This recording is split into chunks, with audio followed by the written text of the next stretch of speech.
En el fondo, el metabolismo urbano, por ponerlo muy sencillo, es esta idea de empezar a entender todas las interdependencias que hay con los edificios, que históricamente hemos pensado que los edificios parecía que teníamos que optimizarlos energéticamente, que el intercambio con el exterior estuviera controlado y punto, cuando realmente gran parte, digamos, de la huella ecológica de los edificios ocurre en la selección de materiales, de dónde proceden, cómo se transforma, cuáles son esos materiales, ¿no? Entonces yo, en el fondo, digamos, toda mi investigación arrancaba más por ahí, ¿no? Decir, oye, pero ¿cómo es esto? Que hay más potencial de impacto ecológico en la fase, digamos, de producción y de transformación de los materiales que en la propia, digamos, gestión o operación de los edificios. Entonces, esto para mí fue un momento bastante, digamos, catártico, ¿no? Decir, ostras, Sí, llevamos como colectivo invirtiendo tanto tiempo en temas de eficiencia energética, etcétera, etcétera, que no digo que no sean importantes, pero claro, eso es solo una parte, digamos, de todo este, digamos, todas estas emisiones, de todo este impacto, ¿no? Entonces,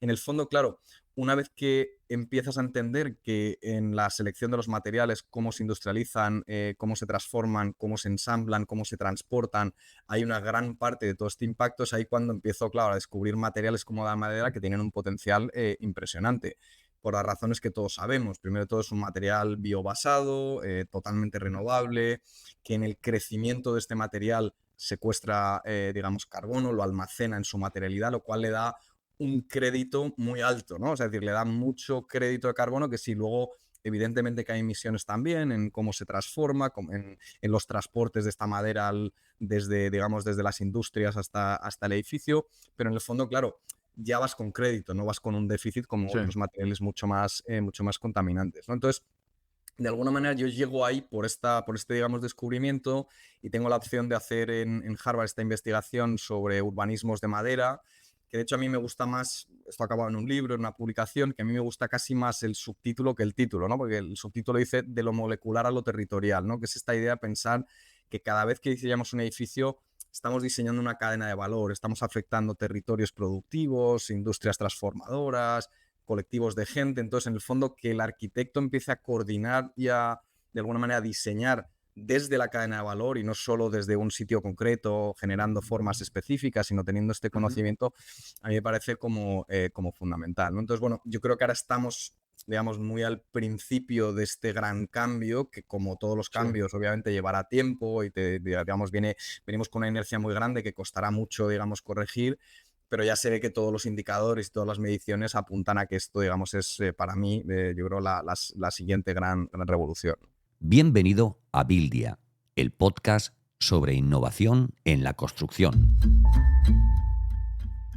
Un espacio donde exploramos cómo la tecnología está transformando el mundo de la construcción bit a bit.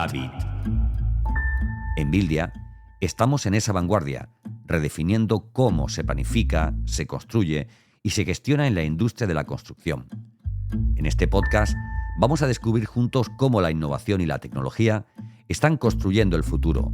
Hablaremos con expertos, exploraremos casos de éxito y te daremos una mirada interna a las herramientas y estrategias que están cambiando el juego en nuestro campo. Bienvenido a Buildia, el podcast sobre innovación, donde cada episodio es un paso más hacia la construcción inteligente. Hola a todos, bienvenidos a este nuevo episodio del podcast de innovación en la construcción de Buildia. Hoy vamos a compartir este rato con nuestro invitado Daniel Ibáñez.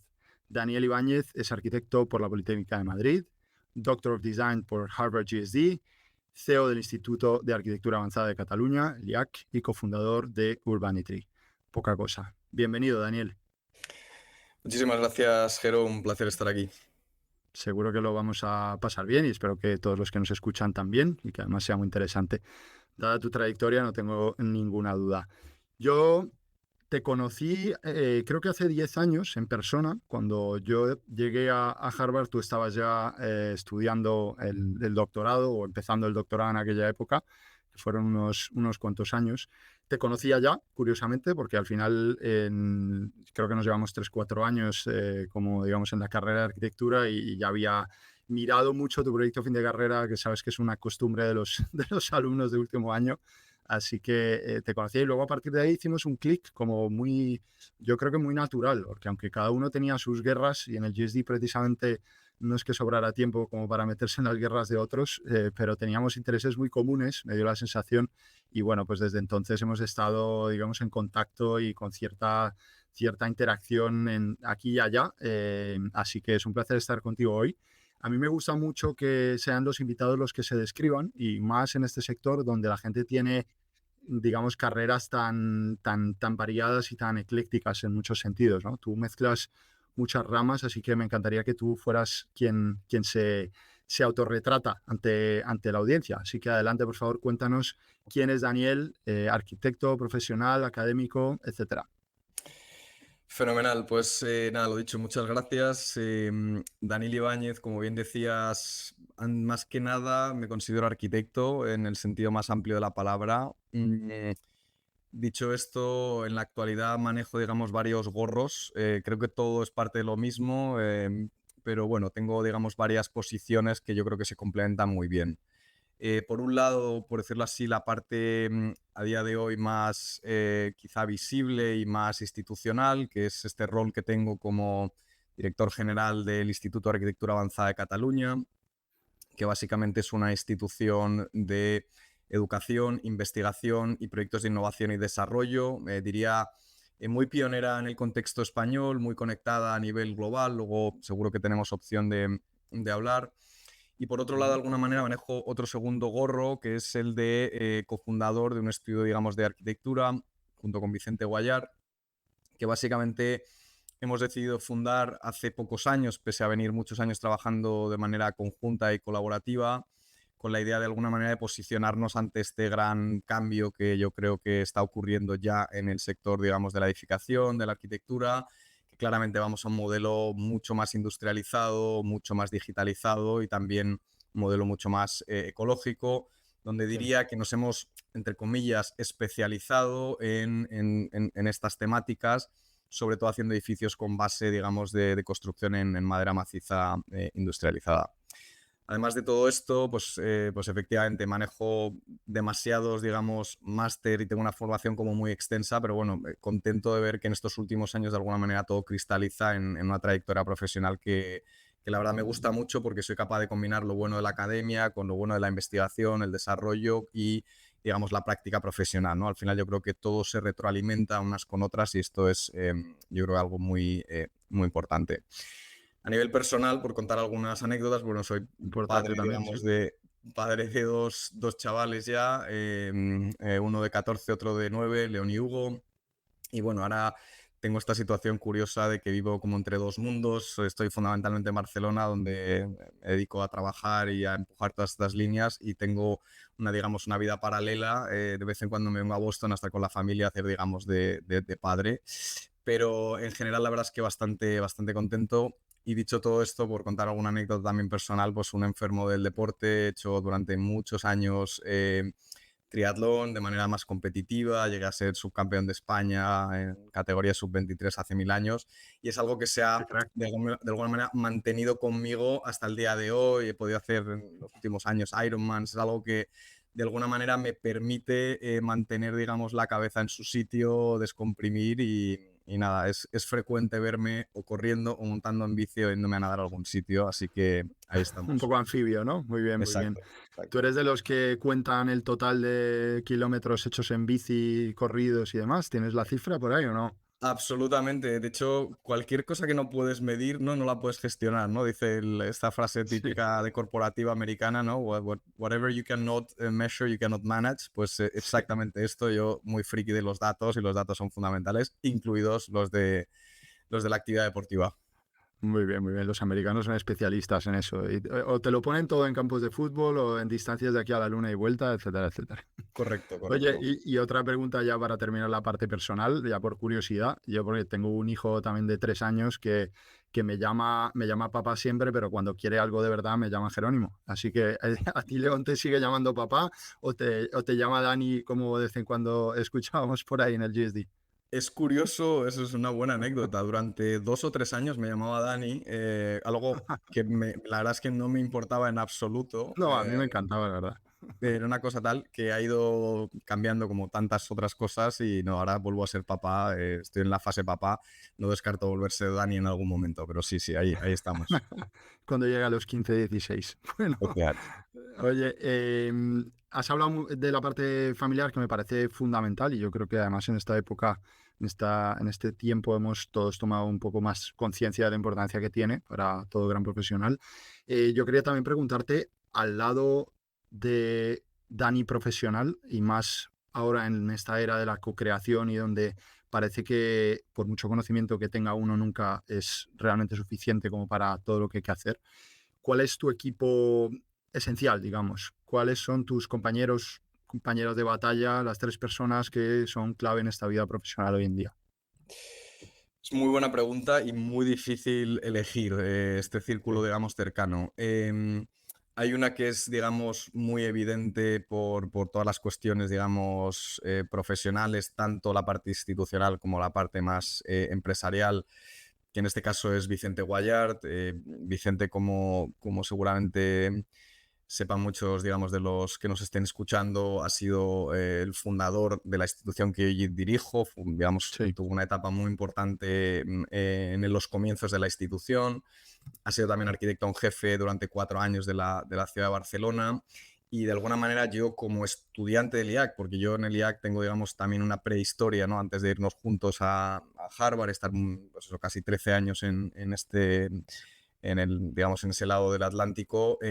Yo estudié uno de mis másters en el IAC, precisamente, ahí es donde hice mucha relación con Vicente, y hemos colaborado durante casi 15 años de una manera muy, digamos, orgánica en función de proyectos y demás, sin llegar a constituir ninguna entidad como tal, ¿no? Entonces, desde mi Ujú. vuelta, digamos, a España, desde mi tomar el rol como director del IAC y querer empujar la práctica profesional y teniendo una afinidad de agendas como muy importante, pues bueno, Vicente ha sido de alguna manera digamos, la otra mitad de todo esto, y la verdad es que hay un entendimiento muy, muy bueno. Compartimos todas las agendas, llevamos trabajando muchos años y la verdad es que hay mucha confianza, ¿no? Obviamente, más allá de eso, y por poner también la cara, digamos, en el IAC, tengo un equipo fantástico de gente. El IAC se ha caracterizado siempre por tener gente muy joven, con mucho talento, que además Sí. apuesta por estar en el IAC. O sea, es decir, el IAC acaba siendo una apuesta más personal, ¿no? Muchas veces quizá el IAC no sea el sitio que es más competitivo, no sé, a nivel salarial o a nivel de otras cuestiones, pero sí que es un sitio donde uno realmente puede desarrollarse plenamente a nivel, digamos, a nivel profesional y encontrar cosas que es muy difícil de hacer en ningún otro sitio, ¿no? Entonces, bueno, ahí tengo un Sí. equipo muy grande de gente, desde Laia Pifarré, Aliche Puleo, todos los directores de los grupos, que son gente brillante con la que, bueno, pues podemos compartir el día a día y seguir empujando estas agendas importantes también. Estupendo. Sí, la verdad es que el IAC es un sitio estupendo, se percibe la energía, la capacidad intelectual, eso sin duda. Em, Has hablado de los distintos sombreros, gorros que llevas, la docencia, la dirección académica, la práctica profesional, la investigación. También, ojalá nos dé tiempo un poquito a hablar al final de la producción de libros, que yo creo que es parte del proceso y resultado de todo esto. Ujú, Me gustaría centrarnos, ya pasando un poco más a temas concretos de construcción, de arquitectura, de diseño, en 2 grandes temas y luego, pues, ujú, a partir de ahí, como vaya surgiendo, ¿no? Por un lado es la relación entre la madera, la construcción y la sostenibilidad hoy en día, ujú, ujú, y ujú, dentro de esto un poco toda la parte de, digamos, del camino emprendedor, que también me parece que es muy importante, la historia de ujú, Urbanity y el concepto incluso, y por otro lado más el modelo del arquitecto, la docencia y la innovación de la mano del IAC, ¿no? En esta parte de la madera, ujú, vosotros habéis hecho en Urbanity y antes, porque al final uno, esto es curioso, ¿no? También pasa en las startups. Conoces a la startup cuando ya es famosa, cuando lleva un tiempo, pero detrás hay mucho recorrido, ¿no? Seguramente que antes de Urbanity ya veníais trabajando estos temas mucho tiempo, ¿no? Habéis sin duda. hecho dentro de la marca de Urbanity, pero también dentro de vuestro propio portfolio personal, múltiples proyectos con soluciones sostenibles, madera industrializada entre estas. Em, Creo que se puede decir con tranquilidad que es uno de los estudios, si no el más prolífico en proyectos en madera en Ujú, nuestra región. ujú, Y hay proyectos, pues no sé, Terrazas para la Vida, que es un referente en vivienda social, en mi opinión, y también en ujú, construcción de madera en altura. ujú, Y bueno, como para empezar por primera pregunta, este ujú, tema de la madera es algo que venimos escuchando desde hace bastante tiempo, ¿no? De hecho, cuando estábamos los dos en Boston, ya se hablaba muchísimo, ¿no? Un ujú, poquito más como una vanguardia que como una realidad a nivel industrial. pero dicen esto de que la historia se repite, primero como farsa y después como tragedia, y creo que con la madera también se repite de alguna manera, pero al revés, ¿no? Cada vez parece que estamos más alejados de la farsa y de la tragedia, más cercanos a una realidad extremadamente tangible, un potencial Correcto. enorme. Entonces, ¿qué es? ¿Qué es la madera industrializada de la que tanto se habla? ¿Por qué tanto Ujú, interés? ¿Es realmente tan grande ese potencial? Y si hay ujú. limitaciones o no, ¿cómo podemos capear esas limitaciones? No, es súper buena pregunta y quizás para responderte, Jero, casi empezaría por decir qué me llevó a mí a la madera, porque yo creo que explica Ujú. muy bien este potencial que hay, ¿no? Porque en el fondo yo llego digamos, a redescubrir este material, que es un material, digamos, casi ancestral, es decir, se lleva utilizando madera para la construcción desde millones de años. Yo realmente llego ahí a través básicamente toda mi investigación más de máster y doctoral en temas de metabolismo urbano, ¿no? En el fondo, el metabolismo urbano, por ponerlo muy sencillo, es esta idea de empezar a entender todas las interdependencias que hay con los edificios, que históricamente hemos pensado que los edificios parecía que teníamos que optimizarlos energéticamente, que el intercambio con el exterior estuviera controlado y punto, cuando realmente gran parte, digamos, de la huella ecológica de los edificios ocurre en la selección de materiales, de dónde proceden, cómo se transforma, cuáles son esos materiales, ¿no? Entonces yo, en el fondo, digamos, toda mi investigación arrancaba más por ahí, ¿no? Decir, oye, pero ¿cómo es esto? Que hay más potencial de impacto ecológico en la fase, digamos, de producción y de transformación de los materiales que en la propia, digamos, gestión o operación de los edificios. Entonces, esto para mí fue un momento bastante, digamos, catártico, ¿no? Decir, ostras, Sí, llevamos como colectivo invirtiendo tanto tiempo en temas de eficiencia energética, etcétera, etcétera, que no digo que no sean importantes, pero claro, eso es solo una parte, digamos, de todo este, digamos, todas estas emisiones, de todo este impacto, ¿no? Entonces,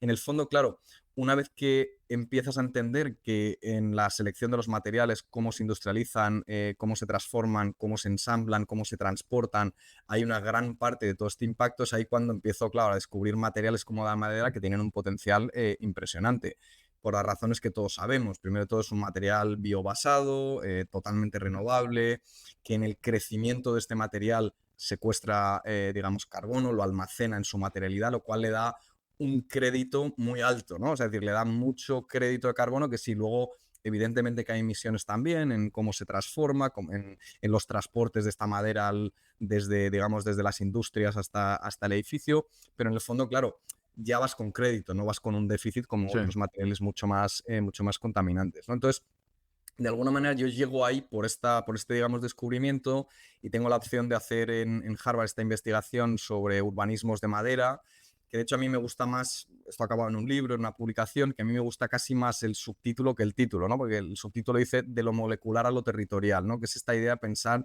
que cada vez que diseñamos un edificio estamos diseñando una cadena de valor, estamos afectando territorios productivos, industrias transformadoras, colectivos de gente. Entonces, en el fondo, que el arquitecto empiece a coordinar y a, de alguna manera, diseñar desde la cadena de valor y no solo desde un sitio concreto, generando formas específicas, sino teniendo este Ujú. conocimiento, a mí me parece como fundamental, ¿no? Entonces, bueno, yo creo que ahora estamos, digamos, muy al principio de este gran cambio, que como todos los Sí. cambios, obviamente llevará tiempo y, digamos, venimos con una inercia muy grande que costará mucho, digamos, corregir, pero ya se ve que todos los indicadores y todas las mediciones apuntan a que esto, digamos, es para mí, yo creo, la siguiente gran revolución. Sí, esto que has contado del paso de la pequeña escala, en definitiva, ¿no? Lo molecular a la gran escala y la cadena de valor, creo que también lo podemos retomar un poco más adelante porque está, en mi opinión, íntimamente ligado al modelo del arquitecto, ¿no? De dejar de pensar que el fin es esa forma geométrica, que desde luego es una parte importante, ¿no? La funcionalidad, etcétera, etcétera, Ujú, la espacialidad, que duda cabe, pero hay mucho más, ¿no? Y hay además capacidad de aportar valor de una manera mucho más profunda o amplia, desde luego amplia, mirando a un ecosistema de una forma, pues eso, más amplia, temporal, geométrica, geográficamente, en cuanto a ujú, recursos, etcétera, ¿no? Oye, hay seguramente de la gente que pueda estar escuchando esto, que tengan relación con construcción, arquitectura, habrá gente con más, menos experiencia, una especialidad más concreta, a lo mejor en gestión de costes, procesos o en ujú. construcción, diseño. Eh, algunos serán expertos en madera, otros probablemente no. Probablemente la mayoría estemos aprendiendo de este tema, ¿no? Ujú, Entonces me gustaría romper unos cuantos mitos, si es que lo ujú, son, y si no lo son, pues ponerlos en su lugar, ¿no? Como buen ujú, mito que son. En este tema de la madera industrializada hay varios, seguro que tú puedes sacar alguno más, pero están en conversaciones relativamente comunes que puedo tener con gente de nuestro sector, el tema del ujú, fuego, ujú, incluso gente que no es de nuestro sector, pero que es esencial para nuestro sector, como por ejemplo los clientes, cosa que se ujú, nos olvida a veces, que ujú, son determinantes en la capacidad que tiene la madera para lograr, y cualquier solución para lograr penetrar un mercado, ¿no? Entonces, ujú, mitos, el fuego, la disponibilidad, ujú, particularmente en países en los que a priori, sin una visión crítica, la gente puede decir, pero si es que en España no hay ni un solo árbol, ¿no? ¿Cómo voy a hacer yo para, para construir? Que no estamos en Finlandia. Entonces, el fuego, la disponibilidad, el coste, son tres que yo escucho muy repetidamente, pero hay seguro más. ujú. ¿Qué nos puedes decir de esto? ¿Cuáles son las respuestas o cuál es el análisis, ¿no? Con respecto a este tema?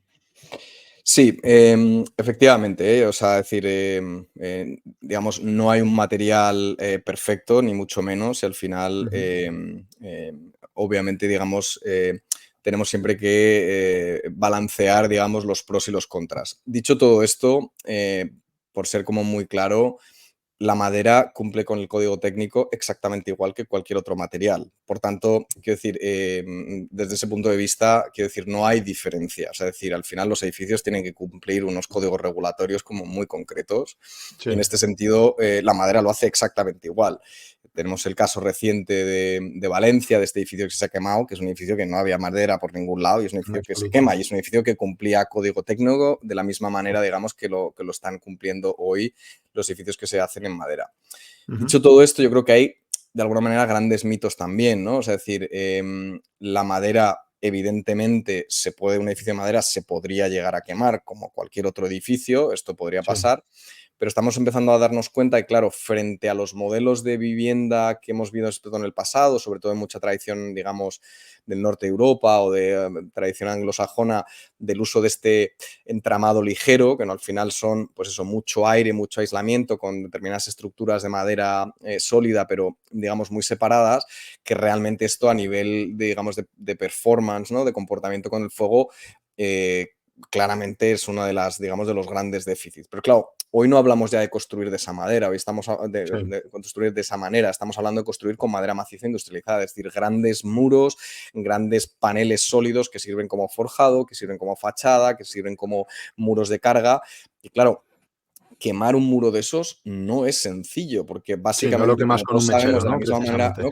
Que pasa un poco en el bosque, ¿no? Cuando se quema un bosque, al final Mm, los árboles es que no es que se caigan de lado, o sea, al final se quema la parte, digamos, externa del tronco y la parte interna se mantiene, es decir, el sí. propio carbonizado de la estructura previene que las capas interiores se quemen. Y esto es un poco lo que pasa con la madera, o sea, yo creo que es mucho más difícil que un edificio de madera colapse que no un edificio con otra materialidad, ¿no? Entonces, bueno, yo creo desde ese punto de vista respecto al fuego, por ser como muy claro, diría que todo aquello que cumple con código técnico ya está, o sea, es decir, es como cualquier otro edificio, por tanto no debería ser parte, digamos, del Ujú. debate, ¿no?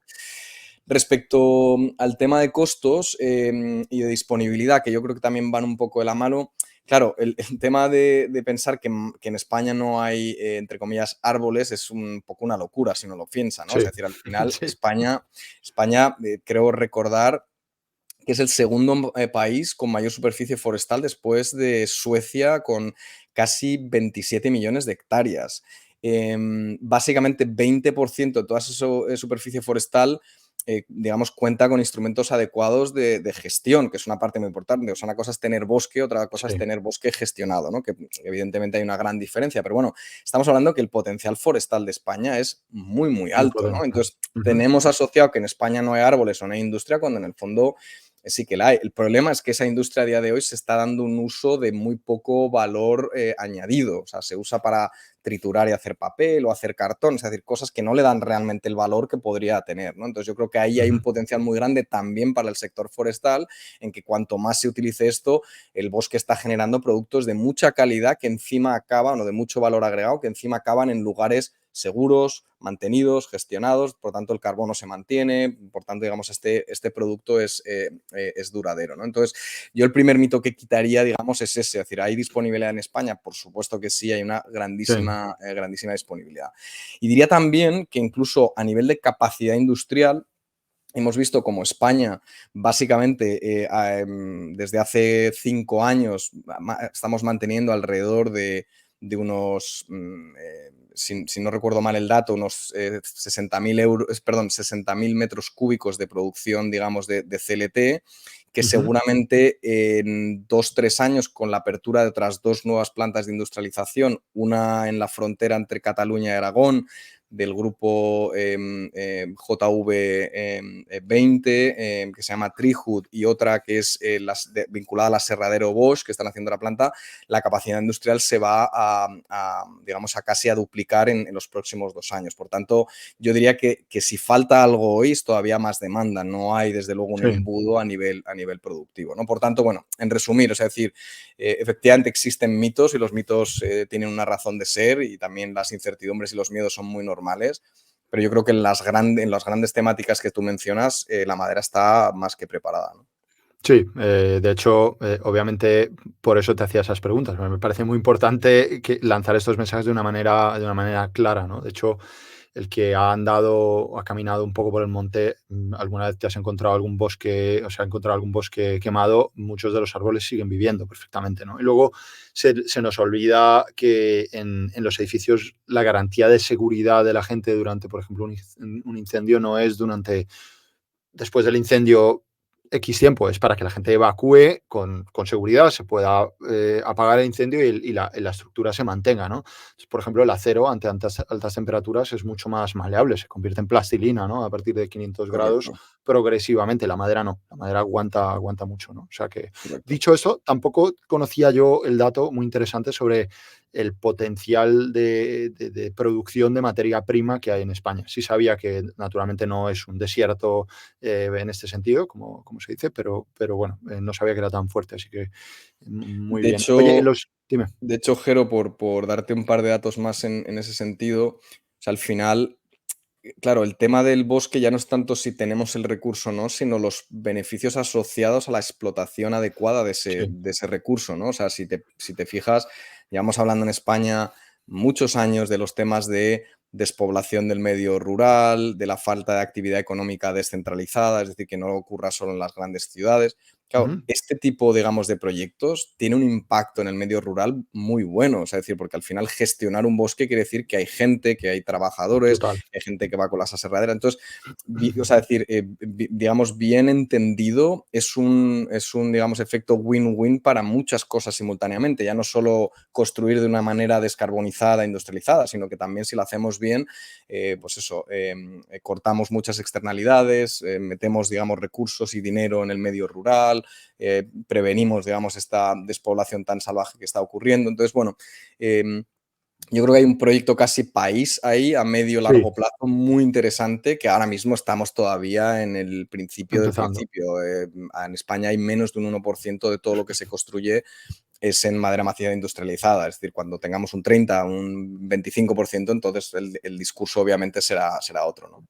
Sí, hay mucho espacio para crecer ahí. Los anglosajones tienen un término para eso que comentas, que a mí siempre me ha gustado mucho, que es livelihood, ¿no? Que yo creo que en España nos tendríamos que inventar un término tan rotundo y corto. A mí lo que siempre se me ocurre es modo de vida, ¿no? Que es que al Ujú. final una cosa es una actividad y otra cosa es el modo de vida que genera en torno a ello. Igual que cuando extraes un elemento de un sistema, Correcto. puedes romper ese modo de vida, aunque no estés rompiendo el sistema.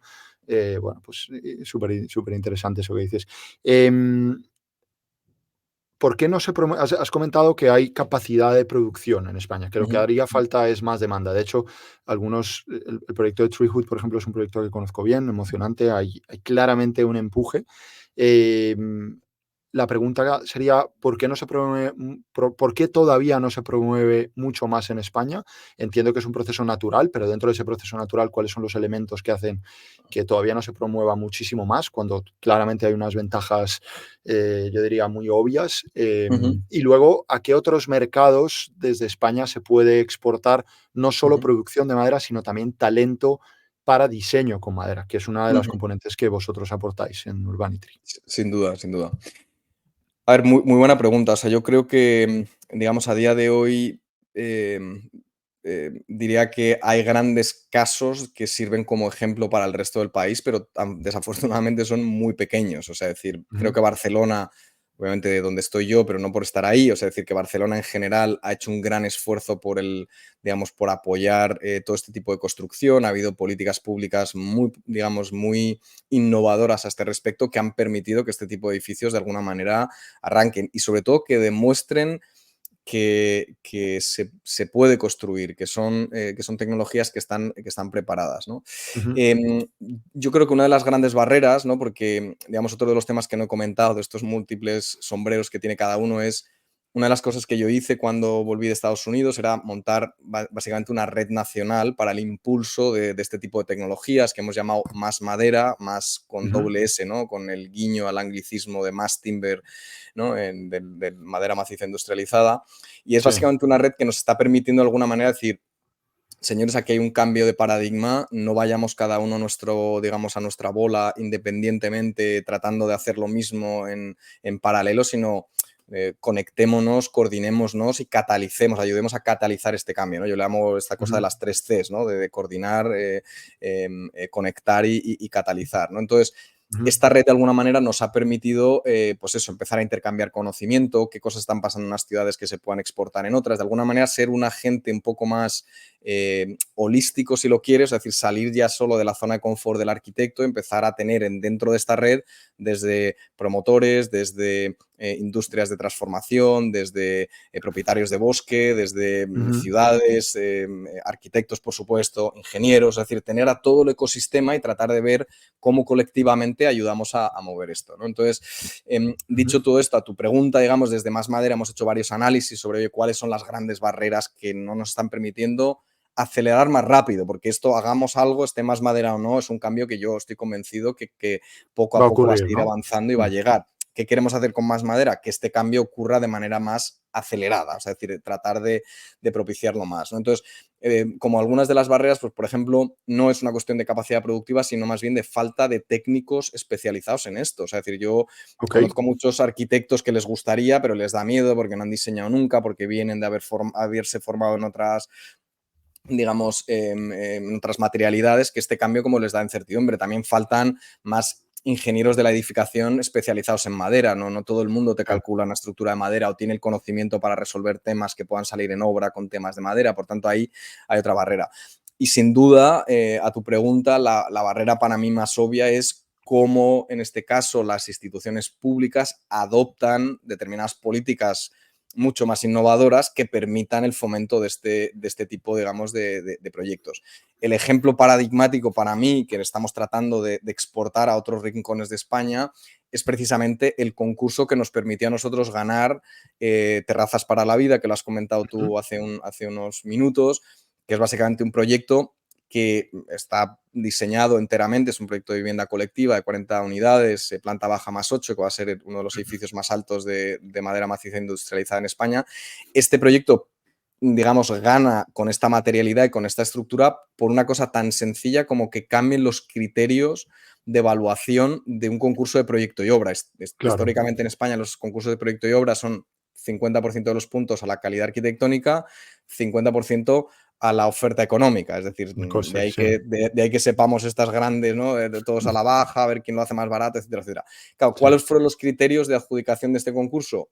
30% rapidez de ensamblaje, con lo cual apunta de en manera una dirección indudable muy concreta, ¿no? hacia la Sí, prefabricación, hacia la industrialización, 30% huella de carbono embebida, es decir, que nuevamente, claro, construir con un material que no sea biobasado, que no absorba carbono, es que básicamente te deja fuera automáticamente del concurso, sí. 30% calidad arquitectónica y 10% impacto económico. Entonces, claro, si promueves una cosa que dices, quiero que se construya rápido, que sea muy ecológico y muy descarbonizante, con buena arquitectura, y quiero decir, que tenga una oferta económica razonable, pues claro, la respuesta en este caso es madera, ¿no? Entonces, Sí. este tipo de políticas públicas yo creo que son fundamentales, que empiecen a ocurrir, que empiece a haber concursos que no digan, que no prescriban la madera, porque en el fondo no se trata de prescribir y decir, oye, vamos a hacer un concurso para hacer un edificio en madera. No, es poner estos criterios, estos atributos que son los que necesitamos como proyecto país, como proyecto planeta, que es, oye, luchar contra el cambio climático, y para ello, pues oye, poner este tipo de criterios para mí es una de las vías como más obvias, ¿no? Sí, no es un dogma, es una dirección, una estrategia, claro que sí. Y además, esto que has comentado es muy interesante porque lo aterriza mucho, ¿no? Al final, desde el punto de vista de la administración, incluso desde el punto de vista de las grandes empresas que actúan como clientes de nuestra industria, es bastante sencillo, ¿no? De articular. Sobre todo cuando como cliente, público o privado, tienes Ujú. la capacidad dentro de ese porcentaje de puntos que le asignas a una oferta, de poner una horquilla, en definitiva. O sea, al final no se trata de que el que hace madera sea 3 veces más caro. Ya sabemos en qué horquilla nos estamos moviendo, que es lo que a la gente se Correcto. le olvida, ¿no? Lo Ujú. que pasa es que dentro de esa horquilla, históricamente, la estrategia de la licitación te pone un 50% por encima o por debajo, de otro, simplemente por una cuestión de precio, que es desde todo el punto de vista, es una locura. Y en cierto Efectivamente. modo, si nos metiéramos a hablar, que no nos vamos a meter a hablar ahora de eso, pero tema de datos, histórico de datos y conocimiento sobre el coste real de construcción, la falta de experiencia para esa predicción está detrás de ese miedo que al final acaba traduciéndose, por parte del cliente, en que lo ponen toda la parte económica, cuando Sin duda, bueno, es una pérdida de una oportunidad inmensa, ¿no? sin duda. Hablando de la madera, digamos, en un escenario en el que ocupara un porcentaje importante, ¿no? Se volviera, pues no sé, por decir, algún 20% del total de Ujú, las estructuras de edificación en España, ¿no? ujú. ¿Cuáles son, si es que los hay, los materiales y o sistemas que contribuyen o que trabajan mejor con la madera para complementar ese mix sostenible que permita construir de alguna manera la masa crítica de las ciudades hoy en día, Ujú, ¿no? ujú. No sé si hay materiales que por coste, por facilidad de ensamblaje, bueno, que tengan un poco ese maridaje perfecto, ¿no? Sí. A ver, yo creo que es otra pregunta clave. Yo creo que, yo lo digo siempre, o sea, decir, yo de alguna manera no estoy en contra del hormigón ni del acero, o sea, yo creo que son materiales maravillosos. Sí, Mi gran crítica histórica ha sido que se están utilizando en tipologías y en sistemas de edificación que yo creo que no tiene sentido y hay alternativas mucho mejor a todos los niveles, mejor para el usuario, sí. mejor para el planeta, mejor para los clientes, mejor para el país, o sea, es decir, que realmente está ahí. Entonces, casi digamos mi cruzada es más bien con hacer un uso adecuado de los materiales donde tienen sentido, ¿no? En este sentido, yo digo, hablamos mucho de hacer edificios de madera, pero básicamente, por poner un ejemplo, terrazas para la vida, pues, evidentemente tiene todas las cimentaciones hechas en hormigón y no son unas Sí. cimentaciones chiquititas. Y de hecho, es un proyecto curioso porque no tenemos ni siquiera planta sótano. O sea, es un proyecto que arranca Ujú. desde la planta de calle y solo tiene pilotes hacia abajo, digamos, desde la, digamos, desde la cota del terreno, ¿no? Entonces, pero aún así, claro, el volumen de hormigón que hay no es menor, porque en el fondo, oye, tienes que tener Claro. todas las cimentaciones y ahí hacer cimentaciones de madera, hombre, pues sí, hemos visto ejemplos. ¿Tiene sentido? No, no lo tiene, ¿no? Por tanto, cualquier edificio de madera va a acabar de manera, digamos, directa o indirecta siendo un edificio híbrido, siendo un edificio mixto, ¿no? Entonces, yo creo que lo que sí que tenemos que hacer es poner el foco en hacer un uso crítico e inteligente de dónde utilizarlos, ¿no? Sí. Hay otro tema además de ese, que es el tema tipológico. Es decir, nuevamente, yo no sé si para las grandes infraestructuras, por decir algo, tiene sentido construir en madera, Sí, con o si luces para de 30 determinadas metros, ¿no? tipologías, claro, hay determinadas tipologías urbanas que quizá la madera no tiene sentido y no pasa nada, ¿no? Pero, por ejemplo, en particular en vivienda, creo que el grado, digamos, de eficiencia que tiene la madera es altísimo. O sea, es decir, estás al final teniendo que funcionan muy bien los ratios de los espesores con muros de CLT con respecto a la, digamos, a la compartimentación de vivienda. Entonces, estamos viendo que ahí tiene mucho potencial y mucho sentido. Por tanto, yo creo que el discurso tiene que ir por ahí. O sea, es decir, esto no es una batalla entre los que Mm. apoyan la madera y los que apoyan el hormigón, sino más bien, oye, señores, tengamos un cierto criterio y tratemos de utilizar la madera en aquellas tipologías que de verdad tiene tiempo, ¿no? Y además, yo creo que esto enlaza muy bien con este tema del gran déficit de vivienda que hay en España, cómo a través de la madera no solo lo hacemos más rápido, sino más ecológico, cómo activamos el país, en fin, todo, Mm. nuevamente, todo esto que viene un poco, digamos, encadenado, yo creo que eso es muy importante, ¿no? Por darte algún ejemplo más, pues efectivamente nosotros, el ejemplo, digamos, de Terrazas para la Vida, que esperamos que sea un muy buen, digamos, icono, pero no en el sentido formalista, sino icono de un buen ejemplo de lo que está por Caso de venir, éxito, ¿no? De ¿no? una especie Ujú. de buen prototipo de los edificios que esperamos que vengan. Pues bueno, ahí hemos hecho un edificio que al final las fachadas también han sido de madera y hemos acabado con, bueno, pues con calidades relativamente medias bajas por ser un edificio de vivienda social, pero en el fondo ahí la madera no limita en nada, ¿no? Al final puedes combinarlo muy bien, ¿no? Obviamente, pues todo lo que vayamos a tener también en fachadas que puedan ser también de base biológica, materiales naturales, etcétera, etcétera, pues yo creo que eso es siempre un plus. Pero si por lo menos el gran volumen de la masa de los edificios, como es la estructura, el cerramiento, van en esta dirección, yo creo que ahí es un muy buen paso, ¿no? Sí, efectivamente. Este tema de la selección de entender es que yo creo que es muy importante que cuando te enfrentas a un proyecto lo entiendas dentro de nuevo, de un sistema mucho mayor, donde tú estás construyendo un edificio que puede ser icónico o no, puede ser más institucional o no, tener un tamaño u otro, pero forma parte de un sistema enorme llamado ciudad, dentro de un sistema más grande llamado desarrollo, ¿no? Ujú, Urbano, ujú. humano, y es fundamental eso, ¿no?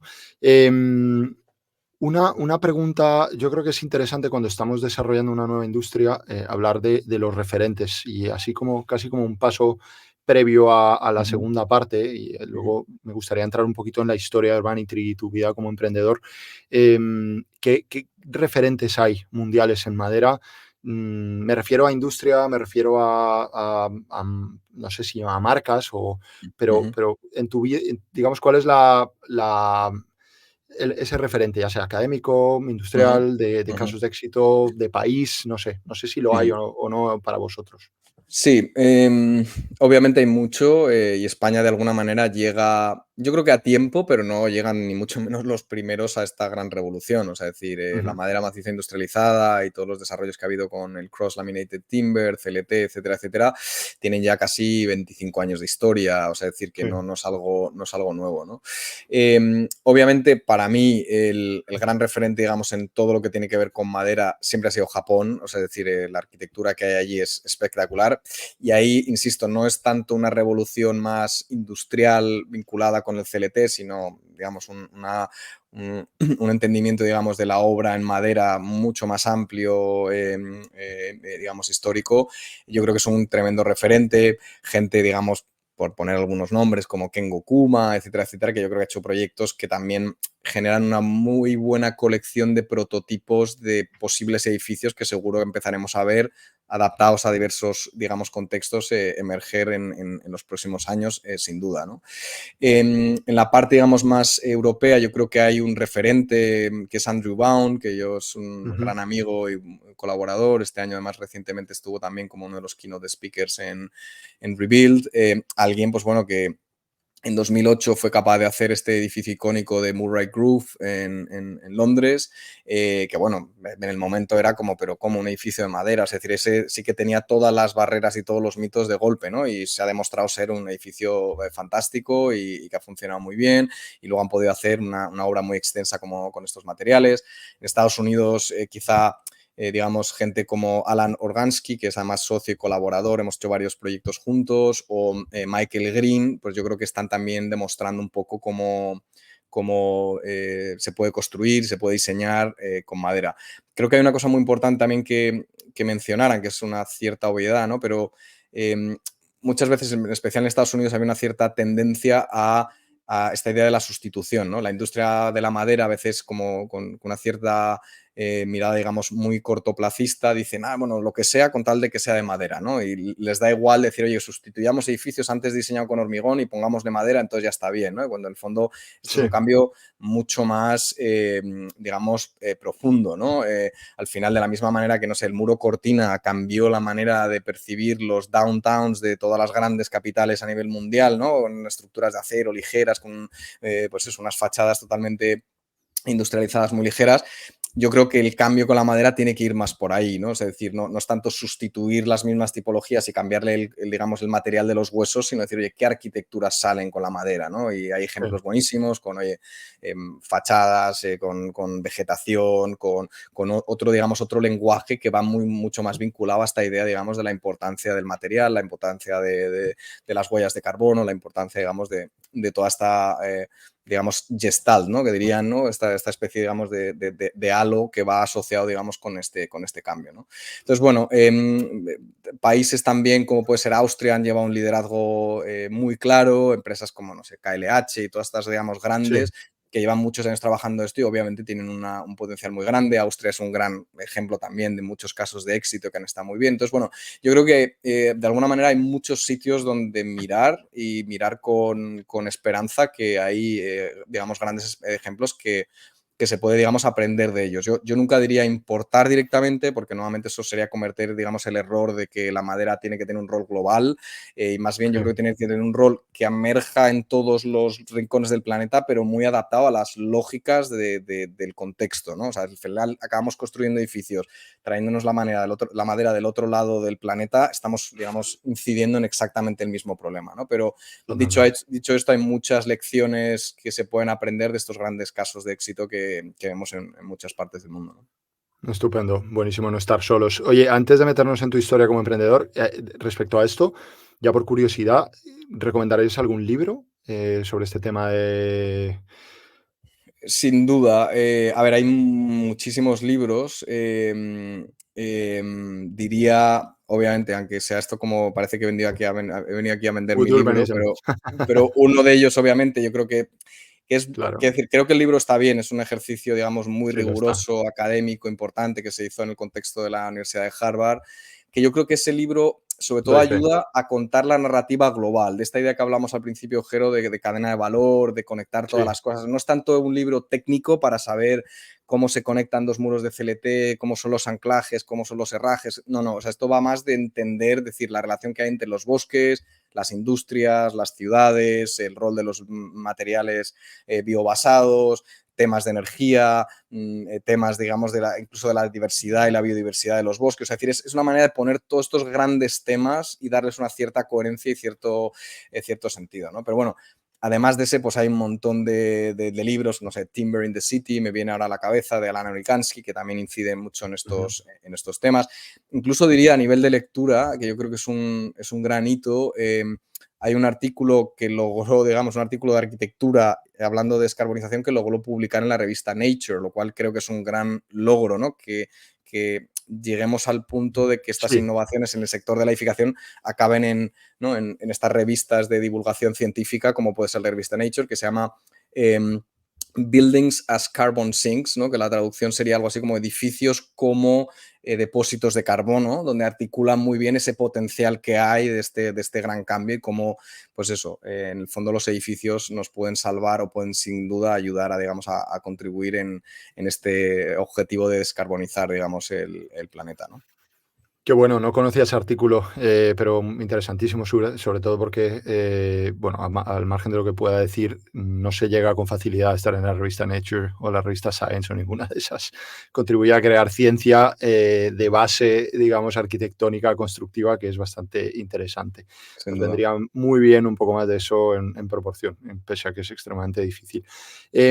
Pasando a tu proceso dentro de Urbanitry, ¿cómo ha sido esa historia de Urbanitry hasta hoy, desde el punto de vista del emprendedor arquitecto y un poco qué conocimientos te han hecho falta, incluso ya cambiando de tercio, ¿no? Dejando la parte técnica de la madera Ujú, ujú. como profesional, como equipo humano y también qué retos os habéis ido encontrando a medida que habéis, digamos, centrado el tiro o hecho una apuesta tan clara por una cierta dirección, dentro de que es un proyecto muy abierto, muy polivalente, flexible, pero al fin y al cabo el nombre también habla por sí mismo, ¿no? Claro. Bueno, ¿qué hay en esa historia? Sí, de hecho, esto es una cosa que la verdad que no he contado mucho porque tampoco quizá no hemos tenido la oportunidad hasta la fecha, ¿no? Pero incluso el nombre, de alguna manera, encapsula yo creo que muy bien el espíritu que hay detrás de nuestro Sí, estudio, digamos, de arquitectura, ¿no? hablamos siempre esta idea de que nos gusta mucho pensar en la urbanidad, ¿no? Que en la urbanidad en inglés se dice urbanity, ¿no? Entonces nos gustaba pensar en una urbanidad que fuera mucho más biobasada, donde la naturaleza tenga más importancia, donde los árboles, digamos, en todas sus transformaciones jueguen un rol importante. Entonces empezamos un día, digamos, con este juego de cambiar el TY, ¿no? De las palabras anglosajonas, como puede ser, no sé, community, urbanity, materiality, y en vez de jugar con el TY, jugar con el árbol, ¿no? Que suena muy parecido, ¿no? Tree en inglés, ¿no? Entonces jugamos con esta idea de, bueno, pues queremos una urbanidad de árboles, ¿no? Entonces es urbanitry, o queremos una comunidad con árboles, ¿no? Urbanitry, o queremos una materialidad basada en la madera, en los árboles, ¿no? Materialitry. Entonces, bueno, un día de estas cosas de arquitecto un poco que te vuelves loco pensando También. que has encontrado, Yo creo que digamos, sí. la piedra filosofal, que luego es algo que es muy difícil de leer y de explicar y que la gente se entere, ¿no? Pero bueno, Bueno, pero estaba yo esta si te idea sirve como... como pequeño ejemplo, yo lo entendí a la primera, ¿eh? O sea Así, que, bueno, quizás soy arquitecto, ¿no? Y también es verdad que este tema de las marcas siempre me ha gustado mucho y doy fe de que cuando te pones con una marca o con un nombre es la receta perfecta para volverte completamente loco, porque es solo una absolutamente. palabra y dices, pero ¿cómo es posible que le esté dedicando tanto tiempo a esto y sin embargo, bueno, luego tiene un impacto brutal, ¿eh? Yo creo que es súper conseguido. Mi humilde opinión es que es súper conseguido. Así No, que estamos contentos. Y de hecho, bueno, hemos empezado a llamar muchos de estos proyectos, pues eso, uno más Community, Materiality. Entonces, bueno, da bastante juego, pero sobre todo era por esta unión de estas dos cosas que vemos muy importante, ¿no? O sea, el entorno construido, lo urbano y ver cómo podemos renaturalizar ese entorno urbano, pero a todos los niveles. O sea, no es plantar árboles en las ciudades, o sea, es decir, es jugar con la madera, los materiales biobasados, en fin, todo este cambio, digamos, que viene asociado. De alguna manera, Urbanitry nace, yo diría, alrededor, en el fondo, de Terrazas para la Vida, de este proyecto, ¿no? Que al final fue otra de estas múltiples colaboraciones, en este caso entre Vicente Guallar y yo, de las muchas que hemos hecho durante los años. Decidimos presentarnos no solo a ese concurso, sino a los otros 3. Había 4 solares con los mismos criterios, hicimos 4 concursos. Por suerte ganamos uno, ¿no? Podríamos haber no ganado ninguno o haber ganado más de uno, pero en este caso, bueno, ganamos este y estamos muy contentos. Y de alguna manera dijimos, oye, vemos aquí un cambio, estamos liderando a través de Más Madera, a través del IAC, a través de nuestras prácticas personales, este cambio. Quizá esto hace falta consolidarlo más en una oficina, ¿no? Y sobre todo teniendo esta mirada, por decirlo así, muy multiescalar, o sea, nos gusta hacer desde pequeños prototipos, y ahora contaré algunas de las cosas que estamos haciendo, hasta sí. grandes desarrollos urbanos a escala ciudad, como muchos de los proyectos que estamos haciendo en China, que en el fondo todos tienen el mismo, digamos, la misma línea estratégica, el mismo posicionamiento, ¿no? A veces es más en la escala de un detalle constructivo y otras veces más en un plan casi territorial, ¿no? Entonces, de alguna manera, esta parte también surge no solo de esa colaboración y de esa visión, digamos, compartida, sino también en mi caso de la necesidad de no, digamos, recaer, que es una cosa que, bueno, yo creo que tú y yo compartimos mucho, Jero, de no recaer solo en un sector muy parcial de la práctica profesional, ¿no? O sea, sabemos que, Sí, por ejemplo, en Estados Unidos está muy polarizado, es decir, el que es académico no es practitioner y el que es practitioner rara vez se dedica a hacer, digamos, academia.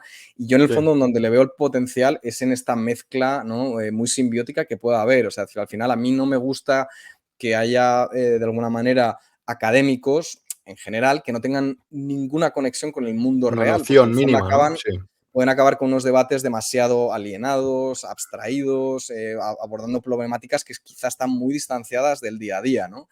Al mismo sí. tiempo también no quiero acabar en una práctica profesional demasiado, digamos, convencional, que no sea capaz de chupar de la academia, de la innovación, de estar a la última. Entonces, bueno, en ese sentido, para mí este fue un movimiento de decir, oye, el hecho de estar como CEO de una institución académica de investigación, no quiero que me obligue a dejar una parte que considero fundamental, ¿no? De hecho, yo, digamos, lo digo siempre, ¿no? Como mi contrato laboral con el IAC no solo es al 75% para que el otro 75% lo pueda dedicar a mi práctica, Esa es la fórmula. profesional, Sí, ¿no? Porque no, sabemos todos que no suma 100, suma más bien sí, 150, sí.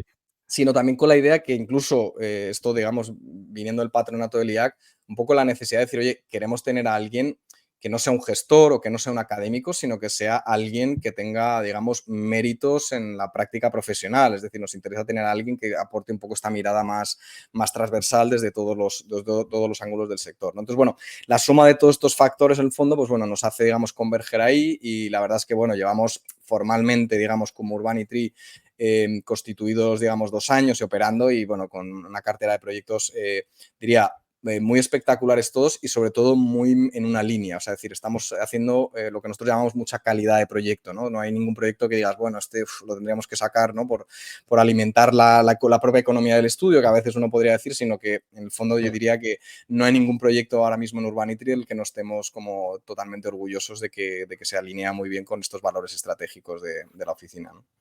Qué bien, y me alegro mucho. Y has hablado de distintas escalas, de la parte, bueno, digamos, edificación está claro, diseño urbano, planeamiento urbano. Has hablado de algunos pabellones. ¿Fueron de alguna manera un laboratorio de aprendizaje o no? Y eso por un lado. Y luego por otro lado, hoy en día, ¿cuál dirías que es el mayor reto que tenéis dentro del estudio? Pues mira, respondiendo a la primera pregunta, cosas un poco también de quizás a la escala de acción con el que se le atribuye, digamos, al IAC, ha habido muchas, digamos, instancias en las que nos han, digamos, pedido de alguna manera que diseñáramos estas arquitecturas más, por decirlo así, de corte temporal, efímeras, si lo quieres llamar.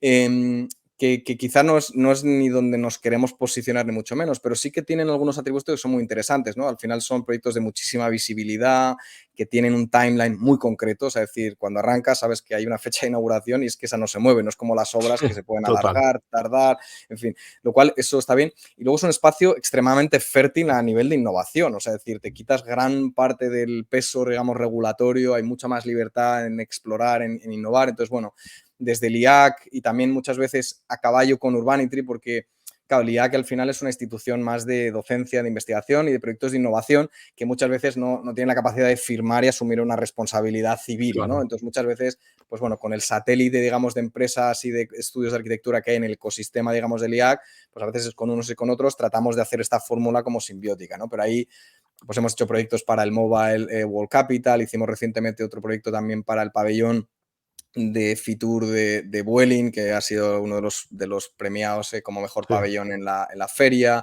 Estamos ahora trabajando en bueno, otros bares. Estamos haciendo uno, de hecho, que yo creo que cuando este podcast se publique estará ya construido, que estamos haciendo para el Festival South Summit de emprendimiento en Madrid. Nos han encargado en la Plaza España. Estamos haciendo allí también una cosa muy espectacular. Qué Entonces, bueno, bueno. son proyectitos que en el fondo permiten de alguna manera hacer esta especie de poemas radicales de innovación que además, digamos, tienen embebidos este ADN, digamos, del tipo de arquitectura que queremos hacer. Pero bueno, insisto, no dejan de ser, pues eso, instalaciones de alguna manera efímeras y pequeñas, ¿no? A tu segunda pregunta, claro, como grandes retos, obviamente nosotros hemos crecido mucho en estos 2 años, ya tenemos un estudio, digamos, es decir, de media escala, pero obviamente nos gustaría de alguna manera dar un salto más en capacidad que nos permita, digamos, entrar a lograr encargos ya de un cierto volumen, donde necesitas tener una oficina de alguna manera de un cierto tamaño, ¿no? Muy Ujú. recientemente nosotros ganamos un concurso para hacer 1.100 viviendas en Valencia, viviendas sociales en renta. Además, bueno, un concurso muy innovador también promovido por el Instituto Valenciano de la Vivienda, que bueno, quizá esta pueda ser seguramente esta de las oportunidades que nos permitan dar este gran cambio de escala que a nosotros como estudio nos gustaría. Es decir, nos gustaría no solo esta media escala que nos permite, insisto, hacer proyectos de muchísima envergadura y de mucho impacto, pero en el fondo, claro, cuando uno tiene que hacer 1.100 viviendas en 3 años, la escala de la Sí, es oficina otro juego. ya es otra, ¿no? O sea, es decir, esto cambia, ¿no? Entonces, bueno, sin querer morir, digamos, de éxito y sin querer perder nuestro ADN, yo creo que, bueno, este es un poco el gran reto que tenemos de, oye, cómo crecer y cómo seguir formando equipos, retener el talento y que esto nos permita, digamos, seguir haciendo el tipo de proyectos que consideramos importantes. Estupendo. Hablan de que precisamente ese paso de estudio de escala mediana a escala grande es uno de los momentos más delicados porque además cambia el proceso de gestión, cambia la necesidad de impacto en el mercado, bueno, en fin, cambian un montón de cosas. Así que nada, mucha suerte en ese sentido. Ya acercándonos al final de esta conversación, me gustaría hablar también un poco del tema del IAC más en detalle, ¿no? Has Ujú, hablado mucho, además creo que ya de una manera o de otra has mencionado los distintos sitios en los que antes del IAC has participado, tanto como alumno, pero de una forma muy activa, como profesor, docente, gestor, ujú, ujú, aparte de Harvard y demás.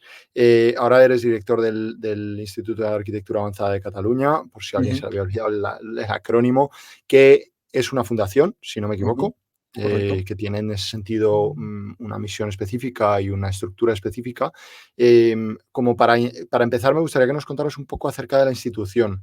Concretamente, obviamente, qué hace un poco más en detalle, pero por qué es tan importante o diferente y qué rol crees que juega dentro del ecosistema educativo en arquitectura, te diría europeo, pero si quieres también mundial, ¿no? Ujú. Pues mira, el IAC, como decía al principio, ¿no? Básicamente hacemos estas tres cosas, investigación, educación y proyectos más de innovación y desarrollo. El IAC se fundó hace un poquito menos de 25 años, de hecho, hace el aniversario del IAC será, de los 25 años será el 2026, coincidente además con la Capitalidad Ujú. Mundial de la Arquitectura que ocurre en Barcelona, lo cual estamos ahí, digamos, preparando varias cosas importantes que nos permitirán de alguna manera dar otro salto también a nivel de calidad y de institucionalización, digamos, del IAC. Pero describir el IAC de una manera como más sencilla, yo creo que es un sitio, digamos, donde primero de todo te permiten formarte en cuestiones muy relevantes para la arquitectura, pero de alguna manera saliéndose del canon disciplinar tradicional que uno puede encontrar Ujú. en la gran mayoría de las escuelas que hay a nivel mundial, ¿no? Es un sitio que de alguna manera atraemos a gente con este espíritu como muy innovador, que realmente apuestan como por la disrupción, por estar, digamos, bien formados en aquellas cosas que son como muy como cutting edge, ¿no? Sin querer parecer demasiado como Sí, corporativo, pero de verdad, genuinamente, el IAC ha sido muy bueno en mantenernos siempre en esta idea, ¿no? Como de ir prototipando los prototipos, digamos, prototipar hoy lo que está por venir en un futuro de alguna manera inmediato, ¿no? Por poner ejemplos muy concretos, el IAC, no sé, muy al principio empezamos muy vinculados con los temas de fabricación digital, tuvimos el primer laboratorio de fabricación digital de Europa conectado con el sí, MIT, cuando nadie hablaba de fabricación digital. Hoy, 20 y pico años después, ¿qué universidad no tiene un laboratorio de fabricación digital? ¿No? O sea, hoy el tema sí. del control numérico, de la personalización de la fabricación es una cosa totalmente asumida y totalmente adaptada, pero hace 25 años nadie. Nosotros básicamente fuimos de alguna manera precursores en eso, abriendo el camino por ahí, ¿no? Otro ejemplo muy bueno es que, claro, cuando nadie hablaba madera, nosotros en el 2008 ya hicimos la casa solar, la Fab Lab House en el IA, que fue, digamos, también un icono de este movimiento, donde hemos seguido empujando esta idea de la construcción con materiales solares, biobasados, etcétera, etcétera, que hoy se vuelve a convertir en realidad y vemos ya cómo empieza a transformar, digamos, el mercado, ¿no? Lo mismo ha pasado con el tema de las Smart Cities. Nosotros empezamos con el tema del Internet of Things, ¿no? El Internet de las Sí. cosas, trabajando haciendo sensores y todo esto informó esta gran revolución de los datos, de las Smart Cities y demás. Entonces, bueno, de alguna manera te podría poner muchos ejemplos de esto, pero el IAC siempre ha ido, digamos, invirtiendo en sus líneas estratégicas, en temáticas que consideramos muy importantes, que años después, de alguna manera, se han confirmado y nos han dado la razón de que la apuesta era buena, ¿no? Igual con los temas de computación y todo el tema, digamos, de diseño digital. Ahora hemos hecho una gran apuesta con todos los temas de impresión en 3D y de robótica vinculada con la arquitectura, que después de 10 años de investigación, etcétera, etcétera, pues nos empiezan a dar premios de importancia, como puede ser, no sé, el New European Bauhaus Award, que fue uno de los premios más importantes, nos lo han dado a la primera casa impresa en 3D con barro, que la tenemos en nuestro campus forestal de Baidara. Entonces, bueno, por no alargarme mucho y resumir, al final el IAC es ese sitio donde uno encuentra estas, digamos, grandes temáticas que van a ser muy importantes y además lo hace combinando rigor académico con proyectos de investigación muy sólidos y también con transferencia, con innovaciones que podemos hacer en colaboración con muchas empresas, ¿no? Que esto también es una Ujú. cosa que está muy bien. Entonces, en el fondo, a día de hoy tenemos pues casi más de 300 estudiantes, todos de posgraduados. O sea, nosotros no somos una escuela de grado, de hecho, cogemos, digamos, a estudiantes que ya vienen con un grado de madurez alto, que saben lo que quieren, que vienen a especializarse en una temática. Tenemos másters desde temas de tecnología y ciudad, acabamos de lanzar ahora un máster en temas de inteligencia impresión en 3D, máster en edificios ecológicos avanzados. Es decir, tenemos un elenco, de alguna manera, de programas que son muy concretos de estas líneas que nos interesan, ¿no? Entonces, bueno, todo esto y lo hemos logrado de alguna manera gracias a la agilidad de no ser una gran institución académica, porque no somos Sí. una universidad, somos, como decías muy bien, una fundación, y esto permite ser muy ágil, muy autosuficiente, muy independiente y posicionarnos muy bien donde queremos, ¿no? Frente a la universidad tradicional, que le cuesta mucho abrir un nuevo programa porque tienen que pasar comisiones y aprobaciones y, en fin, son procesos muy largos. Nosotros somos capaces de en 3 meses, ¿no?, tener esta agilidad casi como empresarial, que en 3 meses somos capaces de sacar algo si creemos que tiene potencial y que tiene un sitio en el mercado. Sí, me recuerda en cierto modo a la estructura que tenía el Berlage Institute en Holanda en su momento, ¿no? Correcto. Muy interesante y efectivamente el hecho de estar en el mundo del máster, pues de alguna manera te libera de ciertas estructuras que por otra parte son extremadamente necesarias, ¿no? Y, Sin bueno, duda. la educación reglada tiene que existir para que luego, o sea, el pentagrama tiene que existir para que luego puedas hacer música encima, ¿no? Porque si no, es muy complicado. A mí hay una cosa en particular que me gusta del IAC, que me ha gustado siempre, es como, y creo que por ejemplo en esa casa solar que mencionabas se ve muy claramente que es esa capacidad de tocar temas que son innovadores, que de alguna manera siempre han tenido hasta esa fecha como una especie de, no sé cómo decirlo, como de tufo o pequeño prejuicio del sector. Por ejemplo, estos ya están con la casa solar, estos hippies, ¿no? Otra vez con este tipo de temas, pero tomándolos con una seriedad total, avanzando en esa dirección y, digamos, no permitiendo o destronando directamente ese tipo de prejuicios, ¿no? Y trayendo eso al mundo de la arquitectura más innovadora, donde la componente de diseño es digamos que forma parte de la esencia y Ujú. sin irte hacia el otro lado completamente, ¿no? Es irte a la parte 100% comercial. O sea, es como un balance difícil de encontrar, pero muy interesante y creo que ese mundo de los pabellones es un ejemplo muy claro, ¿no? Para mí. Sin duda. Vale, pues, oye, y en este momento a mí me interesa, hace poco vi también tengo mi parte de gestión y de profesor también muy vocacional en el Master in Business for Architecture and Design en la Escuela de Arquitectura y Diseño del IE y ahí hace poco viendo un reporte leí una cosa que me sorprendió. La verdad es que no era tan consciente de ello. Sabía que había potencia, pero que España es una de las 5 potencias a nivel educativo en, digamos, en movimiento de alumnos, ¿no? Y eso se puede medir de muchas formas, pero desde luego en número de matrículas en movimiento internacional y tal, y estamos pues con Estados Unidos, Inglaterra, Francia, China, me parece que España estaba digamos, en esos 5, ¿no? Ujú. En vuestro proyecto, ¿qué fronteras educativas estáis franqueando? ¿Qué cambios clave estáis viendo? Ujú. Y un poco qué esperas de los próximos años, ya como última Sí. pregunta, antes del cierre. Pues no, es súper buena pregunta. A ver, yo lo que sí que veo y constato, y creo que no es ninguna cosa que sorprenda a nadie, es que la velocidad de los cambios está incrementando exponencialmente. O sea, es decir, Ujú. ahora mismo creo que el COVID fue un ejemplo en ese sentido muy claro, ¿no? O sea, es decir, cómo una cosa cambia las reglas del juego en cuestión de 2 meses y obliga a todo el mundo a reposicionarse muy rápido, ¿no? Entonces, por ejemplo, Sí. nosotros desde el IAC llegó el COVID, dijimos, nuestros estudiantes no pueden venir a Barcelona a tener esta experiencia académica muy presencial, muy hands-on, ningún problema, montamos 3 másters online para nosotros ser capaces de llegar a ellos y seguir dando esta formación, que si bien no Ujú. va a ser igual que si vinieran a Barcelona, pues oye, por lo menos esta posibilidad existe, ¿no? Entonces fuimos capaces de en 3-4 meses de montar unos programas muy ad hoc, muy bien pensados para el ecosistema, digamos, remoto online, que bueno, nos ha permitido de alguna manera seguir manteniéndose esa especie como de liderazgo, ¿no? Entonces, sí que veo que, digamos, en el IAC queremos crecer, queremos madurar como institución. De hecho, ahora contaré el tema, digamos, de la nueva sede, que creo que es bastante singular a ese Primicia, respecto, ¿no? Ujú. pero lo queremos hacer, digamos, sin perder esta independencia, esta agilidad, esta frescura que yo creo que es fundamental en la incertidumbre, ¿no? Y en los cambios que se vienen tan rápidos y tantos en los próximos años, ¿no? Entonces, bueno, en ese sentido ahora tenemos esta gran oportunidad de que, bueno, el IAC ganó un concurso público para la licitación de unas nuevas naves muy cerca donde estamos, en el Poblenou, en el 22 Arroba, el Distrito de la Innovación de Barcelona, que estamos muy cerca de la sede actual. Entonces ahí estamos ahora diseñando y proyectando lo que va a ser el edificio y la nueva sede institucional del IAC.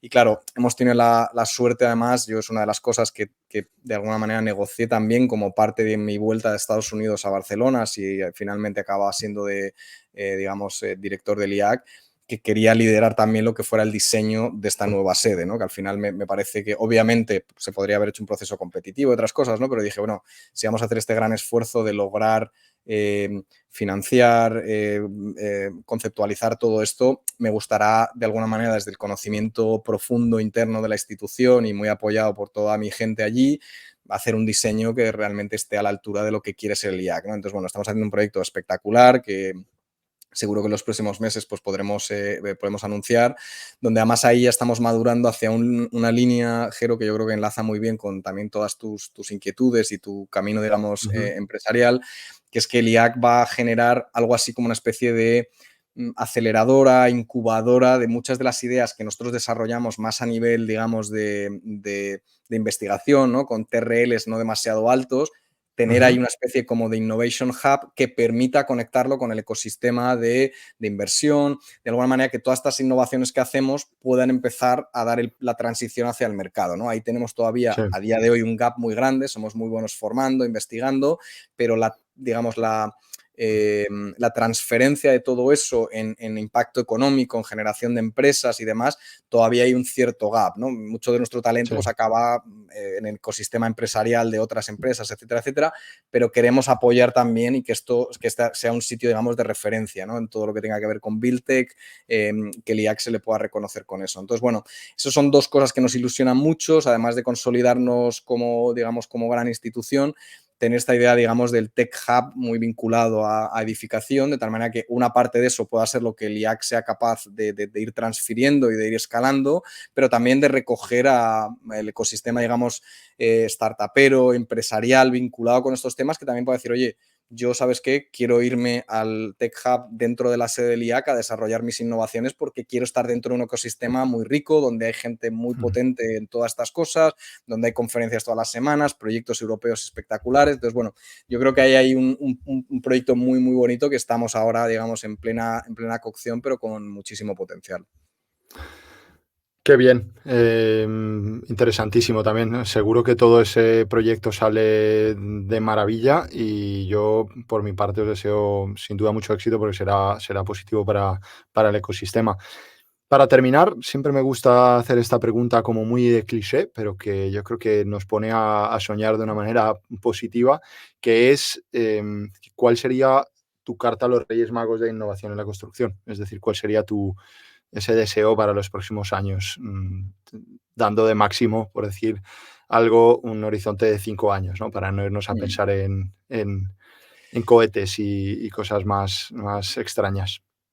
Pues mira, volviendo a la pregunta un poco que decías antes de cuáles eran estos grandes retos, estas grandes barreras, a mí en 5 años realmente me gustaría ver cómo las barreras que tenemos hoy más claras, como pueden ser la de los ciertos mitos, la de la falta de políticas públicas innovadoras que permitan, digamos, este cambio para la industrialización, sobre todo en base biológica, como puede ser la construcción en madera, y por decirlo así también la formación de todos los técnicos necesarios para construir esto, desde ingenieros hasta arquitectos que sepan proyectar, hasta montadores y todo el ecosistema. Yo de alguna manera mi carta a los Reyes Magos sería esa, ¿no? Que decir que estas barreras dentro de 5 años no lo sean, porque si no lo son esas barreras, estoy convencido de que entonces veremos un incremento en la presencia, ¿no? Y en el porcentaje de impacto de la madera con respecto a otras materialidades en el sector de la edificación muy, muy alto, ¿no? Sí, crecer. Liberas crecimiento, sin ninguna duda. Y ojalá sea así, porque además yo creo que España es un territorio con un enorme potencial, un enorme talento técnico, artístico, cultural, no solo para producir un mejor entorno construido aquí, sino también fuera, ¿no? Y si además hay una mejor conexión entre la parte de diseño, innovación, digamos, en arquitectura y en construcción, pues muchísimo mejor, ¿no? También, no solo somos una potencia educativa, también somos una potencia en licitaciones internacionales de construcción, a la altura de países como China, ¿no? O sea que realmente es algo para tomarse en serio y que además, si lo podemos hacer de forma sostenible, pues infinitamente mejor. No solo infinitamente mejor, diría que obligatorio y muy necesario, pero bueno, Sin duda. lo dejamos para otra conversación. Dani, 1.000.000 de gracias por tu tiempo. Para mí ha sido súper interesante. Os deseo muchísimo éxito en YAC. Espero ver esa sede pronto y en Urbanitry ojalá lleguéis a ese tamaño, esa robustez que decís y de la mano de muchos más proyectos y concursos. Y nada, un placer haberte tenido con nosotros aquí. Muchísimas gracias por la entrevista, Jero, y para cuando queráis ya sabéis dónde andamos.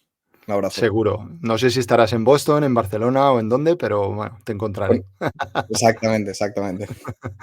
Pues fenomenal, gracias Dani. Y a vosotros que nos habéis escuchado, gracias por escuchar este nuevo episodio de Buildia, el podcast de innovación en la construcción, en el que hemos estado conversando con Daniel Ibáñez. Recordad que podéis seguirnos desde vuestra plataforma de podcast habitual. Estamos en Spotify, en Apple Podcasts, en iBooks, en Amazon Music, etc. También podéis vernos y seguirnos en formato video podcast desde el canal de YouTube de Buildia. Así que nada, también quiero agradecer a Santos Garrido por la producción de este maravilloso podcast y su contribución a esta idea.